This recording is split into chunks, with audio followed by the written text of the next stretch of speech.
analizar este y otros tantos temas, nos encontramos en los estudios de 24 horas con el politólogo Omar Aguapara, con quien abordaremos este nuevo candidato, ahora actual ganador prácticamente de la alcaldía de Lima, el señor Rafael López Aliaga. ¿Cómo estás, Omar? Muy buenas tardes, bienvenido a 24 horas edición del mediodía. Gracias por la invitación, Eli. Un gusto estar acá con ustedes.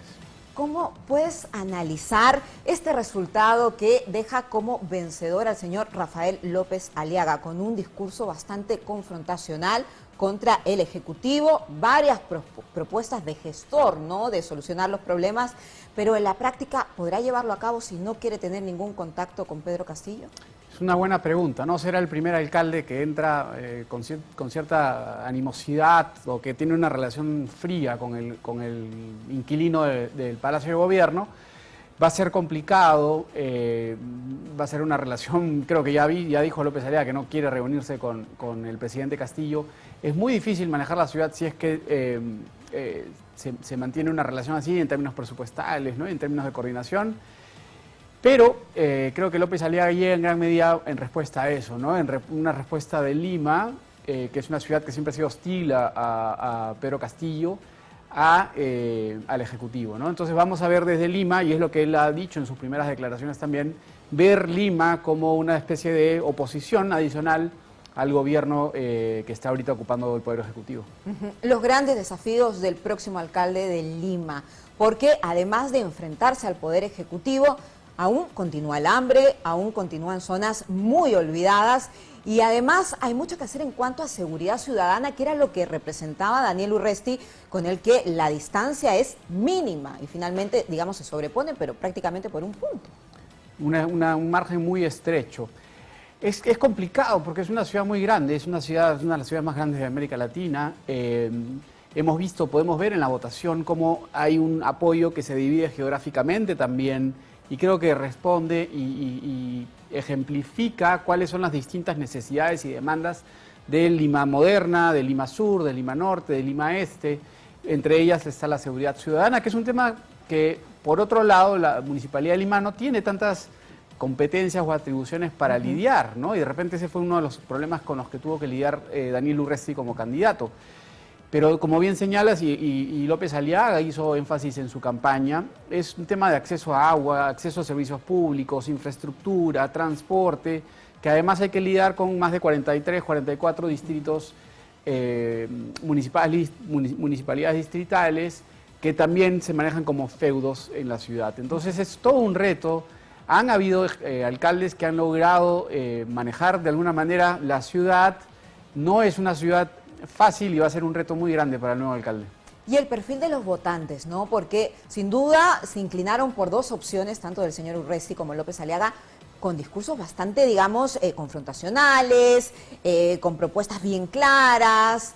Pero ¿será que también la ciudadanía está muy harta de la clase política, de lo que estamos viendo en el Ejecutivo, y lo vieron como un cambio radical? No estoy seguro, porque mira, los tres candidatos que más lejos llegaron fueron que venían de la elección presidencial del año pasado, de hace 2 años. Urresti, López Aliaga y Forsyth, con distinta suerte. Y la forma en que López Aliaga se ha presentado también ha sido, creo que en referencia a la campaña presidencial y en oposición también al presidente Castillo. Incluso lo escuchábamos acá con el jefe del plan de gobierno y nuevo alcalde de Miraflores, Carlos Canales, ¿no? Yo creo que sí es correcto lo que dices en que hay una desafección por parte de la ciudadanía. Y eso lo refleja el hecho de que quien haya ganado esta elección lo gana con el número de votos más bajo en los últimos 40 años.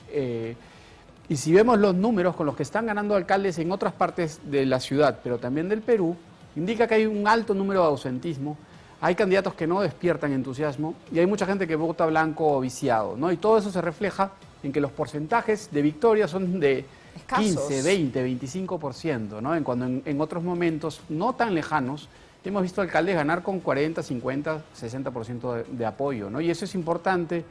La legitimidad viene dada por el proceso electoral, pero también es importante la cantidad de respaldo que pueda tener una autoridad en sus inicios. Quienes desaparecen del mapa son dos agrupaciones políticas que siempre estaban muy presentes, Perú Libre y Fuerza Popular.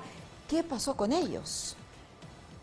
Creo que son un buen reflejo también del nivel del sistema político, ¿no? Las dos agrupaciones que disputaron la segunda vuelta electoral en la campaña presidencial, ninguna de las dos tuvo gran éxito. Creo que Perú Libre era, habían varios que lo habían anticipado, que se trataba más de una especie de tigre de papel, que era mucho más lo que proyectaba que lo que realmente tenía de bases o de cimientos, como conversábamos, en las regiones, ¿no? En el Perú en general, en el caso de Junín específicamente, una gran derrota.